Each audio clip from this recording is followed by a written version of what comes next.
Police உங்க மேல பொய் கேஸ் போட்டு ஆதாரங்களை ஜோடிச்சு உங்களை உள்ள தள்ளிட்டா நீங்க எப்படி சட்டப்படி வெளியே வர்றது மற்றும் போலீஸ் கிட்ட இருந்து ஏமாறாம இருக்க இந்த வீடியோ ஃபுல்லா பாருங்க. இது போன்ற மேலும் சட்ட விழிப்புணர்வு வீடியோக்கு Green Apple Legal Wise follow பண்ணுங்க. எது டவுட் இருந்தா டிஎம்ஆர் கமெண்ட் பண்ணுங்க, நான் உங்களுக்கு லீகலா எக்ஸ்பிளைன் பண்றேன்.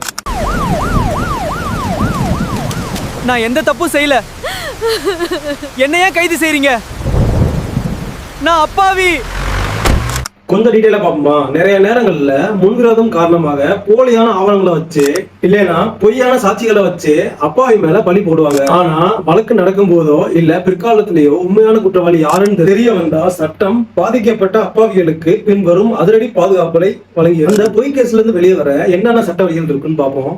ஃபர்ஸ்ட், முன்ஜாமீன், அதாவது ஆன்டிசெப்டிக் பெயில். பிஎன்எஸ்எஸ் செக்ஷன் 482 கீழே உச்ச நீதிமன்றம் அல்லது அமர்வு நீதிமன்றம் அணுகி முன்ஜாமீன் பெறலாம். இதன் மூலம் உங்களை போலீஸ் கைது செய்ய முடியாது. இரண்டாவதாக, எஃப்ஐஆர் ரத்து செய்யலாம். அதாவது அண்டர் பிஎன்எஸ்எஸ் செக்ஷன் 528 கீழே முன்ஜாமீன் பெற்ற பிறகு உச்ச நீதிமன்றம் அணுகி மனு தாக்கல் செஞ்சு அந்த பொய்யான வழக்கை முழுமையா ரத்து செய்யலாம்.